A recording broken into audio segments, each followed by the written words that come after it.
Hello, everyone, and welcome back to another episode of Nerdy Movie News Roundup. This is the show where we round up all,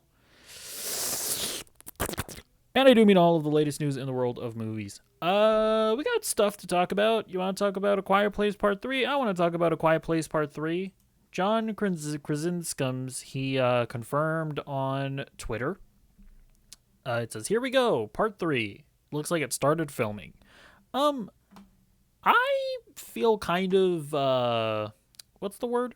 I guess ambivalent at this point towards A Quiet Place. Like, I really like the movies every time I watch them, but I can't say that they really stick with me that much. With the exception of the first one. I think the first one still really stands as, like, a unique, really cool movie. But the second one, I was like, all right, sure. And then they did like a prequel one that was like, I think it was about like the first day or something, with Lupita Nyong'o, and I was like, yeah, that was pretty good. But like, I don't have this desire for this franchise to continue. I don't need to see more. I feel like if they do this third one, it either needs to just like wrap it all up, right? Like maybe they figure out a way to kill all the aliens or something, or they really just need to do something really unique and different. But we'll see.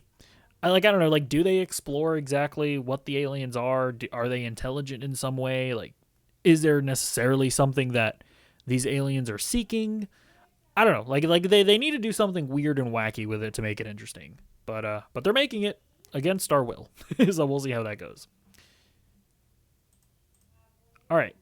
It looks like we have a director that they want to make the Deathstroke and Bane team up a movie that they're threatening us with.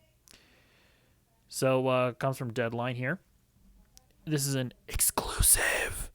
We are hearing that Greg Mottola. I always forget. I should just like zoom in for you guys because why wouldn't I? Okay, that might have been too much. Let's see. There we go. We're hearing that Greg Mottola, who is already in the DC Studios family, having helmed episodes of Peacemaker, is a frontrunner to potentially direct the untitled Deathstroke and Bane feature. There are others in the mix. Triple note that it is still very early days on this project. A script hasn't come in yet, and no contracts have been papered yet as the project remains in development. So, Greg Mottola, did I highlight anything else? No, I haven't. He's done stuff like, I was looking at his Wikipedia earlier. As far as movies, he's done, it seems like a bunch of comedy stuff. Like, I don't know what Undeclared is. Oh, wait, this is television. As far as film, what is it? Okay, feature film. So, stuff like The Day Trippers, which it says it's a comedy drama film. Superbad, that's obviously a comedy. Everybody knows that. Adventureland, comedy. Paul, comedy. Keeping Up with the Joneses. This one is an action comedy, so maybe that will give him the chops to direct a Deathstroke and Bane movie. And then Confess Fetch. This was in 2022, so this is the most recent one. It says it's an American crime comedy film. So he's very comedy coded. And then as far as TV, this is a sitcom here. Arrested Development, that's a sitcom. Cracking Up, sitcom. By the way, I don't actually know exactly what his involvement is in these shows. The Comeback, that's a sitcom. The Newsroom. Okay, this is an American political drama television series. But not action necessarily. The Dangerous Book for Boys, comedy drama television series. Dave, that's a sitcom. Nobody Wants This. This is a romantic comedy television series.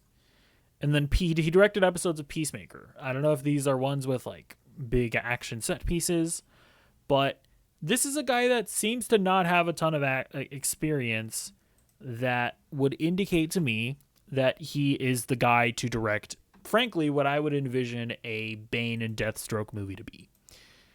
I mean, not that I've ever really tried to envision what a Bane and Deathstroke movie to be, because it does inherently seem like a weird thing to do. But it's like, I would imagine it to be a little more serious. These are two, generally speaking, serious characters.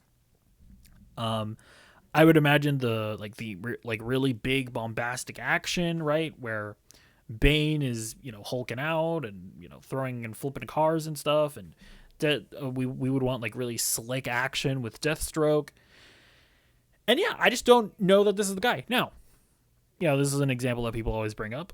The Russo brothers, I believe, before coming in to direct The Winter Soldier, they really only directed, I think it was Yumi and Dupree, and they were also on I want to say Community, right?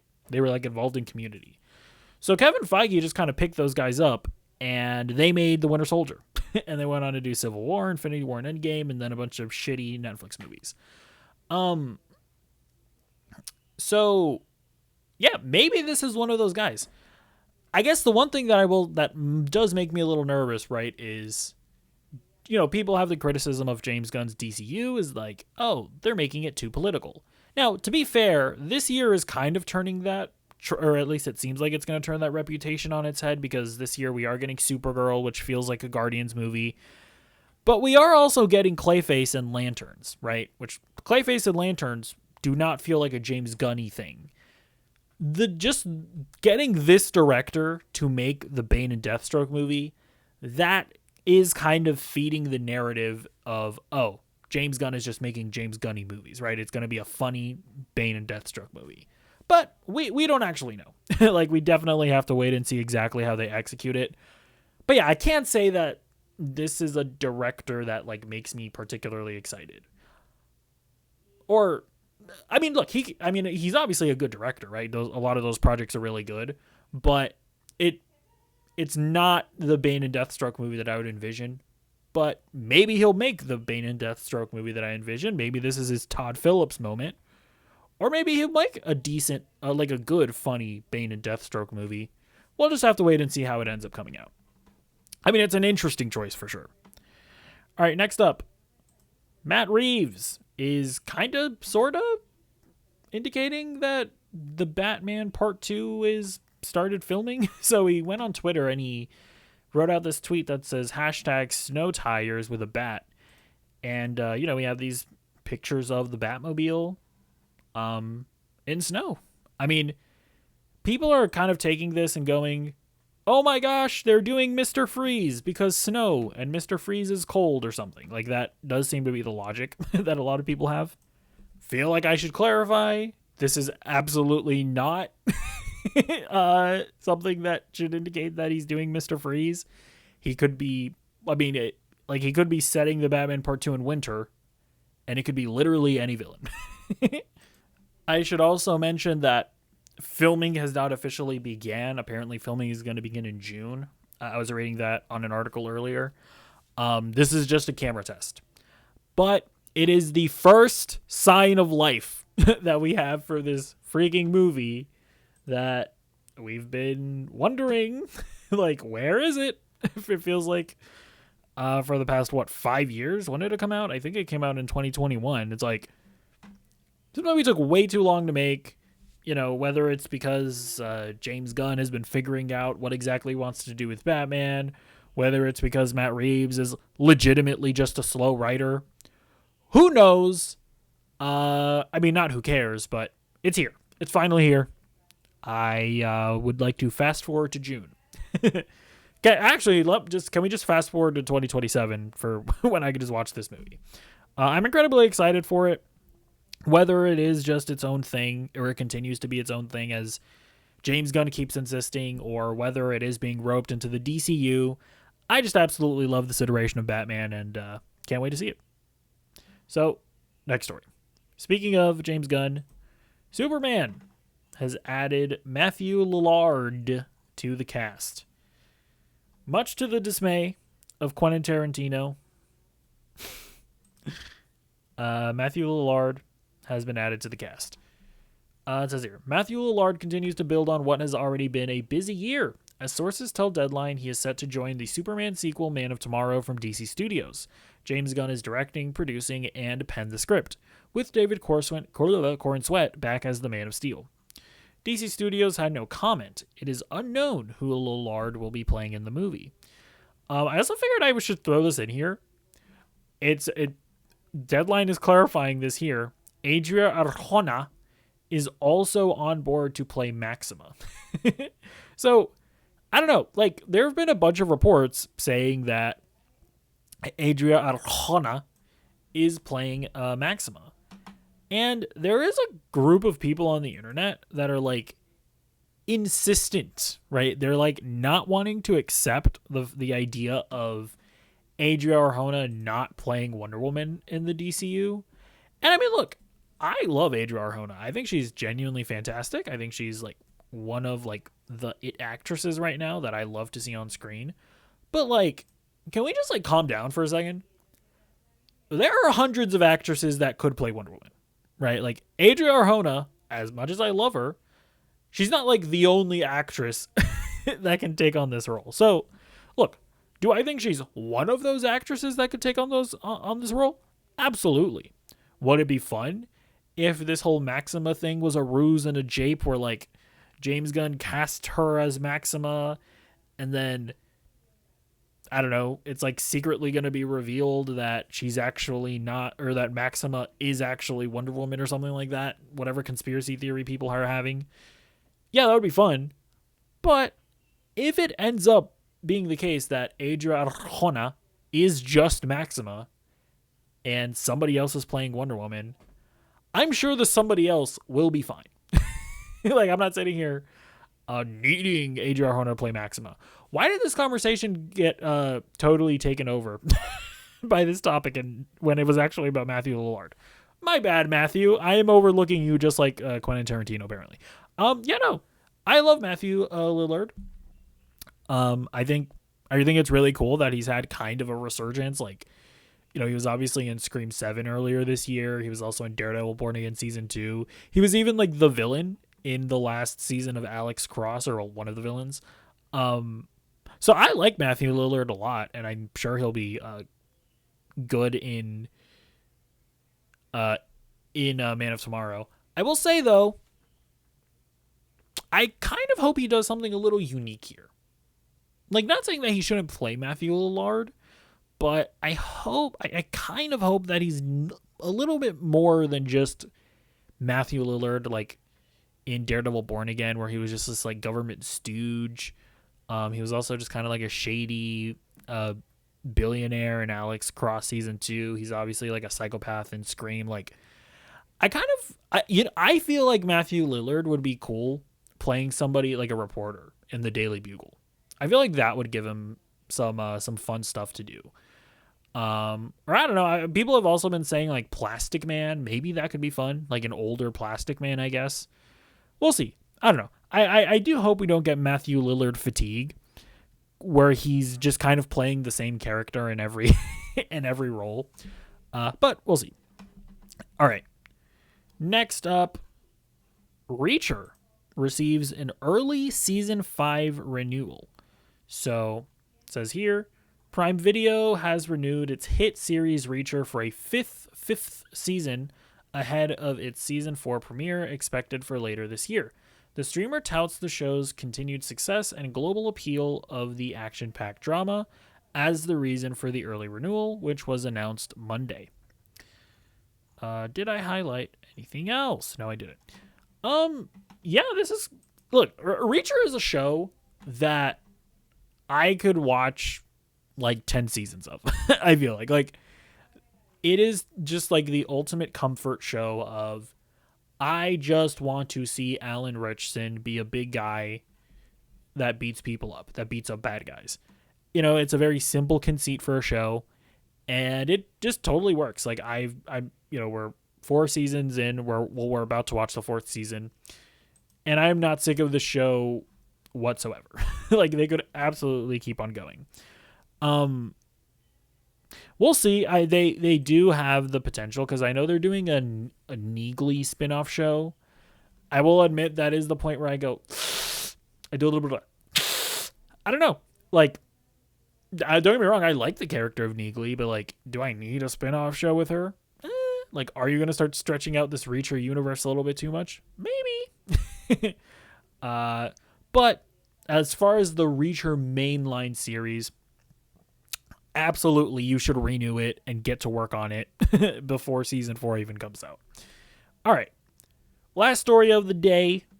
Apparently, Vin Diesel is threatening us with a Fast and the Furious TV show. It says here, after months of speculation, NBC Universal has confirmed that a live-action series based on Universal's Fast and Furious action movie franchise is in development. And not just one, but 4 series, according to franchise star and producer Vin Diesel. He made the announcement on stage at the NBC Universal Upfront presentation this morning. Peacock is launching 4 shows in the Fast and the Furious universe, Diesel said. According to sources, one of Fast and the Furious series is set up at Peacock, with more in various stages of development at Universal Television. So, and it says Diesel is executive producing the series adaptation. I'll be honest, I'm not sure exactly what that means. Like, are they saying that one of the shows is going to be on Peacock and then they're going to sell the other shows out to different distributors? I don't know. I'll be honest, it feels a little weird. I also kind of wanted to read this part here. So it was like, no details are being provided on the series. On stage, Diesel spoke about being protective of the Fast and the Furious brand, which made him originally turn down doing a sequel to the original movie. As you all know, we are very precious about these movies, but over the last decade, we've realized that fans have wanted more. They wanted us to expand the legacy characters, their stories, he said, and for the last decade, the desire has been for us to enter the TV space. Desire from Hooven. Diesel said he came around on the idea after Universal Studios chief Donald Langley also took oversight of NBC Universal's TV operation last year. That's when I knew that the integrity of the characters, the international appeal, what makes us all feel like family, will be protected in the TV space, he said. Diesel, Moritz, and Morgan also executive produced an animated Fast and the Furious series set at Netflix from DreamWorks Animation, which I forgot exists. So yeah, this seems like total nonsense. I don't know who's asking for a Fast and the Furious TV show. Like, and like what little works about those movies is because it's a big dumb action movie that you go to the theater and watch and shove popcorn in your face. Like it just feels like nobody actually is asking for or wants this to be on TV with less of a budget, worse CGI. Like, is Vin Diesel even going to be in it? Are the movie stars even going to be in it? I would assume not. So it's like it's going to be a bunch of random glup shittos. I don't know. This just doesn't seem like a good idea. I feel like we're moving past the whole thing of, let's do a streaming episode. Or let's do a streaming version of our film franchise. Like, it feels like it just doesn't work. It feels like streaming shows dilute the brands of film franchises. Like, we've seen it happen with Star Wars. We've seen it happen with Marvel. You know, the Dune Prophecy or whatever came out with a whimper. It just feels like if you have a successful film franchise, I just don't know if it's worth it really to do a streaming show, because it feels like it just dilutes everything. If you connect it too meaningfully to the movies, then people feel like they're missing out. But that doesn't then necessarily mean that they're going to watch the streaming series. It's just going to kind of annoy them and potentially even turn them off of the film franchise. I don't know. It feels like we're moving past this, but Vin Diesel, he's 3 steps behind. Anyways, that's going to be it for this week for Nerdy Movie News Roundup. Honestly, I guess I just didn't have that much to say about the stories this week. So, shorter episode, but I think that's okay. Let me know what you think about each and every topic that we covered in the comments down below, and I will see you in the next video. Goodbye.